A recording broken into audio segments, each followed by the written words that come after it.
Hello and welcome to Penticton. Today we're going to talk about the 2023 Financial and Corporate Plan, or as most people call it, the budget. Now, if you're like me, reading a budget is a bit of a mind-numbing exercise. So today we're going to try and get behind the numbers. What does it mean to you as a property owner? How will it impact small businesses? As a resident, what do you get for your money? That's going to be today's topic on Penticton. I'm Shane Mills, joined by Joanne Klebb, and our guest today is Angela Campbell, the Director of Finance and Administration for the City of Penticton. So welcome, Angela.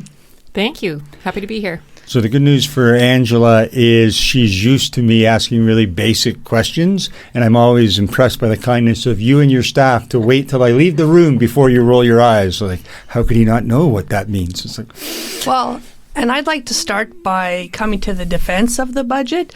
You know, while you may think it's a mind-numbing exercise, like this is really the place where the plans for the first and next 5 years are set. And so if citizens really want to know what's coming up in their community, this is the time to get involved.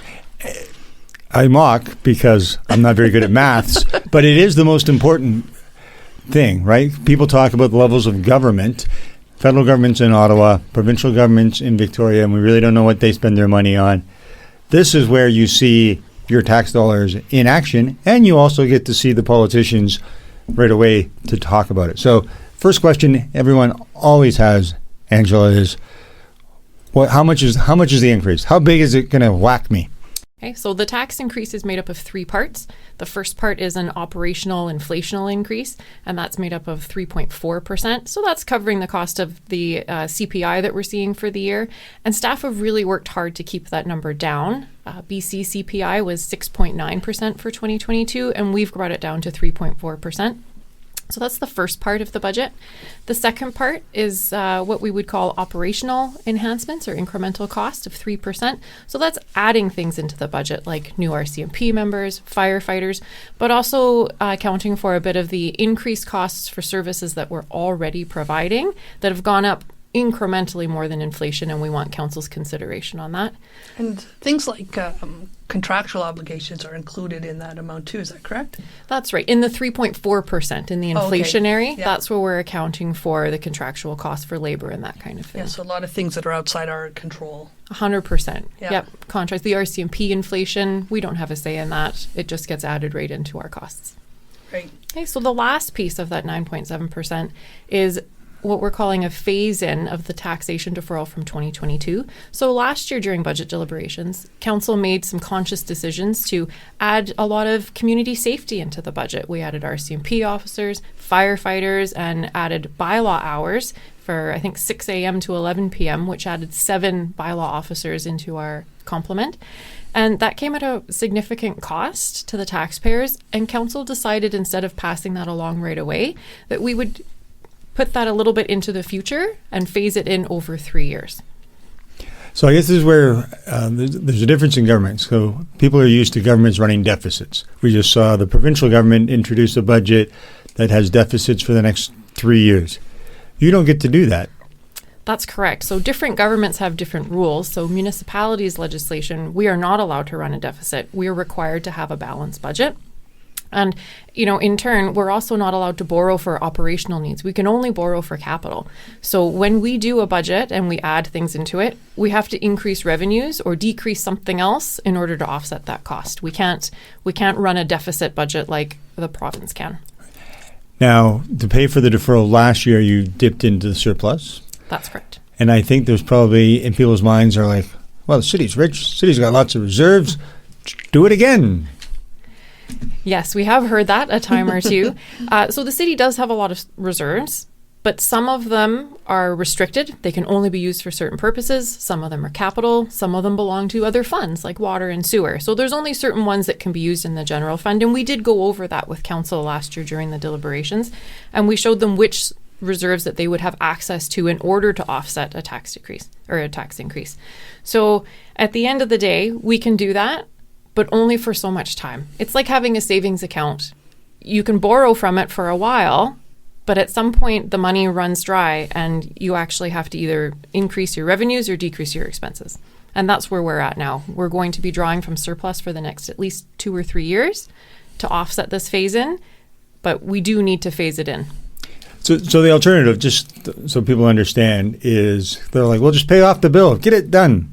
Well, that would be then somewhere around like a 17% property tax increase this year? Yeah, that's correct. We deferred about 10% from 2022 into 2023. So that plus the 3.4 plus the other 3 would bring you to over 16% tax increase for the year. You probably hear this a lot. But Summerland only has this increase, or Vernon only has this increase.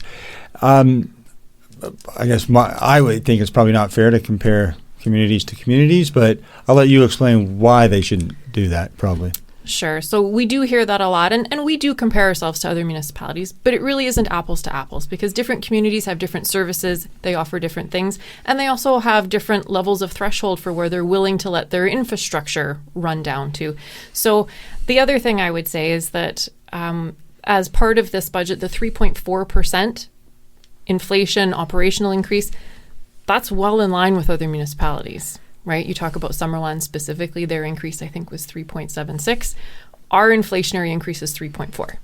So if we weren't doing the deferral and we weren't looking to continue to enhance our service levels with things like added RCMP, we would be in the same range as those other municipalities. And I guess that's what people are always like, I pay my taxes, and they're wondering where their taxes go. And here in Penticton for the last couple of years, community safety has really been a lot. Like we've added a lot of police officers, and they're not cheap. Firefighters are not cheap, right? Like those are expenses that you have to pay.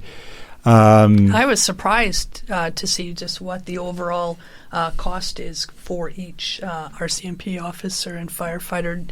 So each RCMP officer is about $204,000. Fire can vary depending on what we're hiring, but the addition of 4 firefighters is a cost of $442,000 this year. Yeah, and it's not just their salary, it's the whole employment package. Yeah. Yep, that's labor load, full Right. benefits, all that.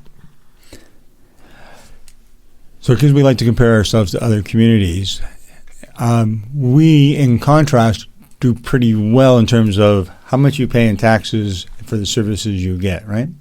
Yeah, I would say so. We're very competitive with the other communities in the Valley. And, going back to community safety, we invest over 40% of our general fund expenses into community safety. So that's RCMP, bylaw, fire. So of the $63 million that are being spent, 40% of that's going just towards community safety. And I think people get, when Kristen was on Dixon a couple of weeks ago, we talked about this. People just sort of expect the utilities to turn on, right? Like there's always going to be water. The sewer is going to work when I need it, and there's always going to be electricity. But you have to plan for costs for those, and those are in the budget as well. So can you talk a bit about the utilities and the reserves? And because if I have it right, there's is it $12 million we're planning to spend on utility sort of maintenance renewal? Yeah, it's just over $12 million for the utilities capital for the year. So the utility funds, that's water, sewer, and electric, they are self-funded. So they're paid for through the user fees, through your electric utility bill, your water, your sewer. And those are self-funded, we call them, because the revenues that we collect for those pay for all the operating expenses and all the capital expenses. So if they turn a surplus, like they have excess revenues over expenses, those all go into reserves to fund future expenses. One of the things we do here is, well, we've got lots of electric surplus money. But the fact of the matter is we haven't been passing along the Fortis costs for many years, and I think now the gap is somewhere around 10% of what they've passed along to us that we haven't passed along to our customers. And at some point, we are going to have to increase electric rates to catch up with that. Or the surpluses, again, like we talked about with general, they're going to deplete and disappear. Right. And we started to do that this year. We reduced the rate, but we did increase it a bit, right? The Fortis rates? Correct. We proposed 4% in line with what Fortis was presenting, and council decided to do a 2% increase instead. The other thing that caught me in the budget was I'm not good with numbers, as I told you. It's about $15 million for improvements to things like a new fire truck or recovering the soccer bubble. So, again, there's all these. So I've been here less than a year in Penticton, and I'm struck by the number of amenities that a city of this size has. But it costs money to keep them up. or because there's money for tennis court repavement, and the SOEC always needs work, and the Cleveland Theater has had work done. So how much does that $50 million count towards the tax increase? Or can you make that comparison? So we actually fund very little of our capital work through taxation. We do it through a lot of other means. So there's the electrical dividend that pays for a good part. We also get a fairly decent amount of gas tax money or community building fund. We use that money to fund our capital. The other thing I think we've done a good job of is we put money aside in reserves for those things. So for example, the fire truck, that's coming out of the equipment replacement reserve. So as we buy assets, we depreciate them, and that money goes into a reserve to pay for its replacement later. So if you look at the financial plan, and I hope all of you do, you'll see on the capital page, there's a wide array of funding that we use to fund our capital assets. That could be DCCs, development cost charges. It could be reserves. It could be, if it's the utilities like we talked about, it'll be funded through the user fees. So we really try hard to fund the assets in whatever way we can that has the least impact on the taxpayer. So I'm interested. So property taxes, where every year people get on January 1st or January 2nd or whenever BC assessment puts out its numbers, everyone loses their mind because they see how much their house went up in value and they think that's how much their tax bill is going up. But with the budget, you're anticipating per month how much, I guess at the extreme, say council makes no changes and just says fine 9.7. It's about what, $20 a month, somewhere in there? For taxes, it would be $15 for a resident. If you were to include all the utility fee increases, it would be about $20 per your average house. Okay. And what would that $20 per month. $20 per month, right. Yeah. And then for the business side, because we've heard a lot from small businesses that they haven't fully recovered. But in terms of the budget, and we're going to get a little bit, and this is really where Joanne will know way more than I do, in terms of the engagement and the deliberation process. But in terms of the business taxes, you set it based on direction that's sort of in the city bylaws, or I'm not sure exactly where they're set, but you have a direction and then council can adjust in terms of business taxes. That's correct. So the average business right now, we're estimating at the top end would pay $58 per month for the tax increase if it was 9.7. And that is based on the revenue neutral business tax multiplier, which is what council's policy tells us to do. So staff come in and we do that. And basically what the revenue neutral model means is that everybody pays the same. So if taxes go up 6.7%, residents and businesses will both see 6.7% increase on their taxes, assuming that they have the average assessment increase that BC Assessment came out with. So this is where council does have discretion to shift what we call a business tax multiplier. And that changes the burden of taxes between residents and businesses. So we will provide that information to council during deliberations for them to make a preliminary decision, but we won't have final assessment numbers till the end of March. And so we'll revisit it with council when we bring forward the tax rates, and then they can see the final impact to both residents and businesses and make a decision as to where they want to set that business tax multiplier. So traditionally, is it usually relatively down the line? Because I've lived in communities like, back when I lived there, they were thriving, but like they have like 5 sawmills and 2 pulp mills, so they had no problem sort of diverting most of the funding onto the business side. But here it's probably more evenly balanced, and there's some seasonal businesses. I would say, the majority of our, we call them folios, or our properties, are actually residential. So if you look at the burden of taxes between residential and commercial, it's usually somewhere between 75-25 between resident and business. But that shifts depending on what happens with assessed values. So we see that change every year. And that's also information we give to council when they want to make their decision as to who's going to bear the burden of the tax increases. And so I guess one of the things that will come, and you don't make these decisions. Council gets to make these decisions. And I guess that's important for people to know. This is the proposed budget. This isn't like, say, the provincial budget or a federal budget where it's dropped and here you go, hope you like it. You've said this is our best estimates. These are your choices.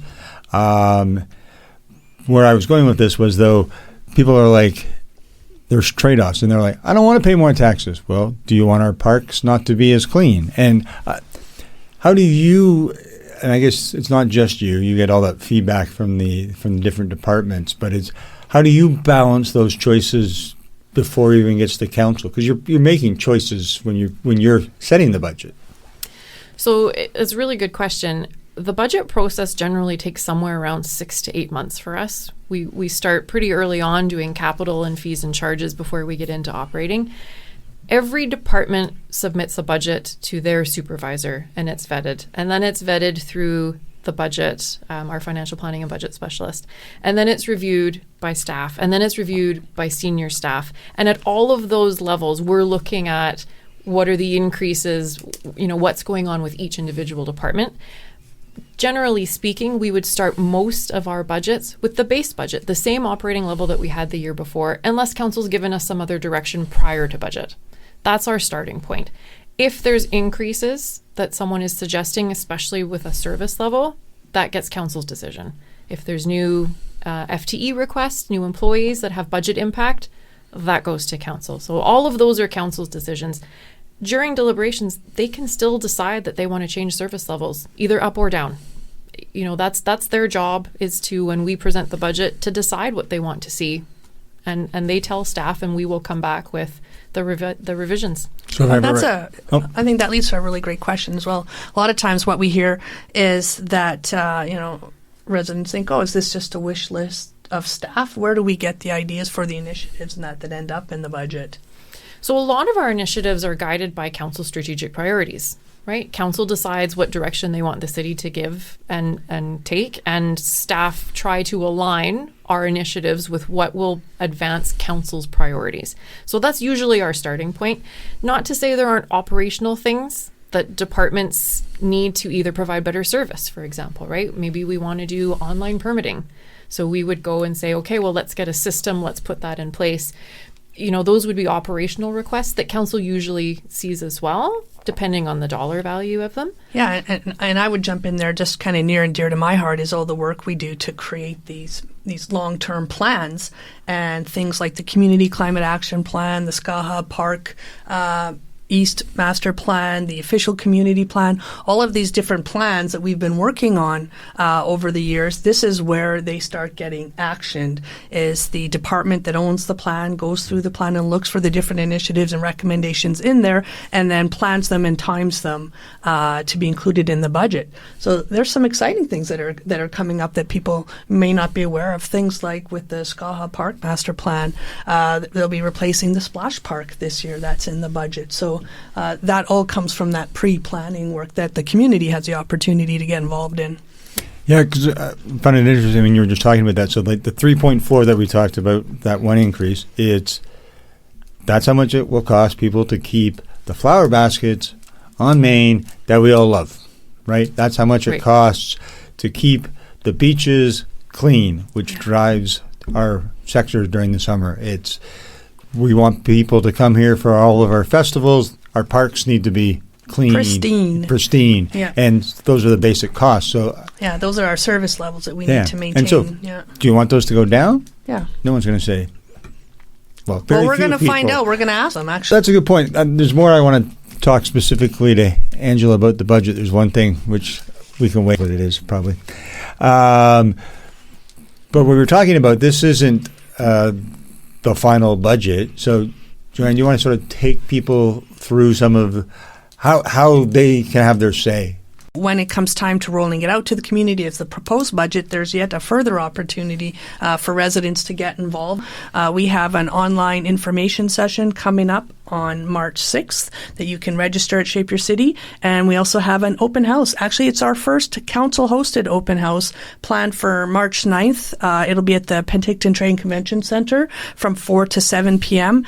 And so council will be there to hear your questions and discuss your concerns with you. But we'll also have staff there presenting the budget or sharing the budget. We'll have representatives from Protective Services there. So this is actually, it's quite exciting. There's an opportunity for people to to talk to Superintendent Hunter and to Chief Larry Watkinson and to our bylaw services manager, Tina Mercier. And these are conversations that people have wanted to have. So we're providing this opportunity for people to meet in person and talk to staff and council.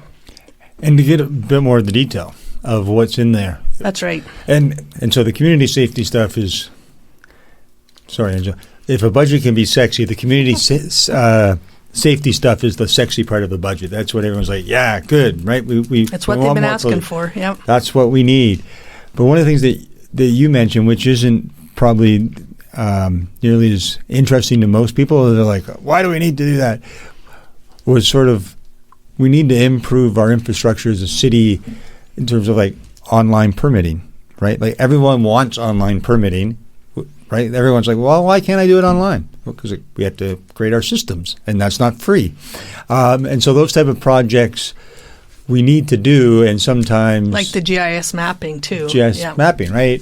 Or upgrading, the billing system for the utilities, right? All those type of things come with costs, and you have to find out how to balance them and when to put them in so you can continue those improvements and provide the service they want. Because ICBC is just finally getting around to it, and now everyone likes them again because they can renew things online, and that's what people want to be able to do. Yeah, and I know there's convenience. I'm not sure how much of it's in this budget, but I know the building folks are pretty excited about some of the stuff they're doing on online permitting.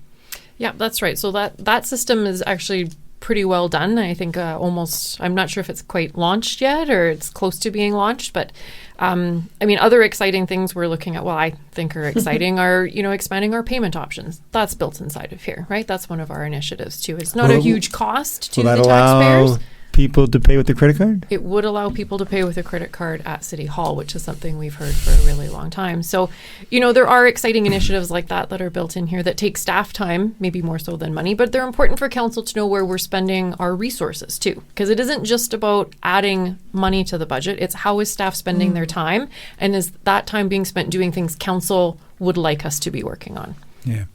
So the one thing I have to ask about, because you're going to hear it, bike lanes. Because it always comes up. In this budget, what I'm asking, are people's taxes going up to pay for the final phase? So the final phase of the bike lane is built into the budget. It's being funded by DCC money, by gas tax money, and the last portion is a grant we're awaiting to hear back on.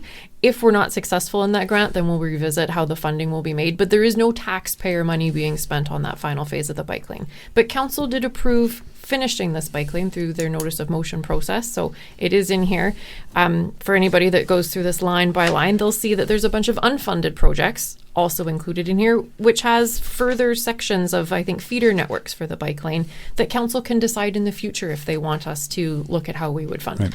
Yeah, so people shouldn't necessarily be scared by what they see in there. This is all just us supporting an informed decision-making process by letting council and the community know what different projects are potentially on the horizon. But decisions haven't necessarily been made on them yet. Exactly. There's a lot of prioritizing and deferring that goes into the budget process, not just on the operating side, a lot on the capital side, because there's only so much money that we can expend, and there's only so many resources to do those projects year over year. So there's a lot of time and energy spent figuring out what projects will be done in what year, what's priority, what would the public like to see, what does council want to see when we determine what the projects go forward. And one of the big ones, though the dollar figure is not very big in the budget yet because that's not determined, is the community safety building. That's right. Because there's money in there to make sure that we're advancing that along. That's right. The planning phase is built into the budget. The actual building itself is still sitting as unfunded until council gives further direction on what they want to see and if they want to proceed with the project. Then we'd get final costs and figure out options for how it could be funded. And those will all be brought back to council for their decision. And shared publicly. Yes. Of course. So budget's a bit later than normal this year because of the election. Other municipalities did it differently. They were just like, hi, new council. Here's your budget, please approve it. You took a different approach, giving the new council time to, understand the budget, have some input. Think about their priorities. Get to their council priorities. Is that some of that is reflected in this budget and will be more reflected, I guess, going forward? Because you mentioned council's priorities. Yeah, I think going into the budget, we had heard from council already community safety. It was on a lot of their platforms. We'd heard them speak about it already at council meetings. So there were certainly progressing with community safety was built into this budget already. As to their other priorities, yeah, we didn't know what they were going to be. They just got endorsed at the last council meeting. We will see a further reflection of that for sure in the 2024 budget. Yeah, and people need to understand that while we're going through this major exercise now, that we'll be doing this again in just a few months. That's right. We'll be kicking off the next budget probably 1 or 2 months after this one's finished. Not that the public will see, but staff will start working on compiling the budget probably in June. And that's just simply to get us back on our preferred schedule. That's right. We'll be coming back for deliberations in November again this year, which is our normal budget cycle. And I will say there's some benefits to going later. Not that I'm suggesting we do that on a regular basis, but we actually have 2023 assessed values for this budget, which is something we wouldn't normally have.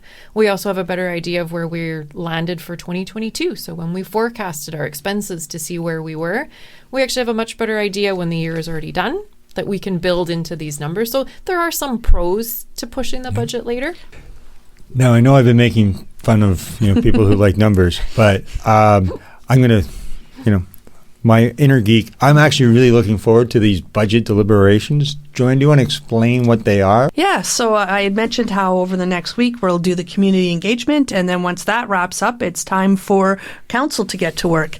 And so beginning March 14th and ending March 15th, we have what's called council deliberations. And really what it is a line-by-line review of the proposed budget by council. So each of our departments will make a presentation on what's in their budgets and discuss it with council. And then at the end of the 2 days, council will or won't approve the budget in principle.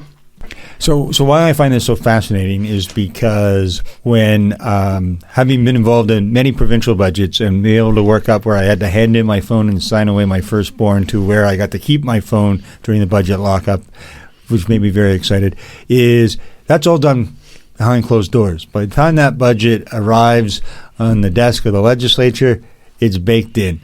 Here, people are going to watch as council has some serious debates, and they may have some trade-offs, and they may want to make some choices. And correct me if I'm wrong, the public will have an opportunity to ask questions during this process too, which, trust me, doesn't happen in Victoria. So it's just kind of a really neat way for people to see, because we talked earlier about how municipal government is the closest to the people. Well, you're going to watch, and it may not be that exciting as the sausage gets made, folks. And if you want to participate, you can. And I think that's an exciting opportunity for people and to learn about trade-offs. Because you can say, well, I don't think you should spend, I think we should have a savings here. Well, great. What do you suggest, right? So I, as a geek, am excited about that kind of stuff.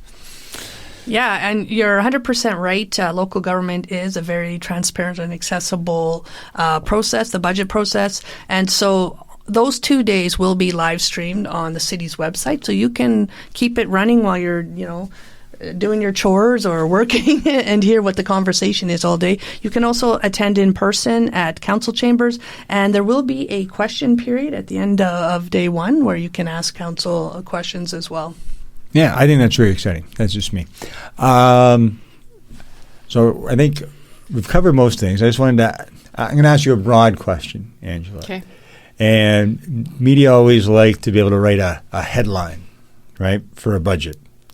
And sometimes the politicians try to write the headline, province invests in people. If you had to write a headline for the proposed document, could you do that? Oh. That's a really tough one, actually, because I think, for the most part, there isn't a lot of things being added into this budget. It's really a lot of base budget while we continue to advance community safety by adding RCMP and firefighters. The one thing that I think is really important in this budget is the step toward fiscal sustainability, right?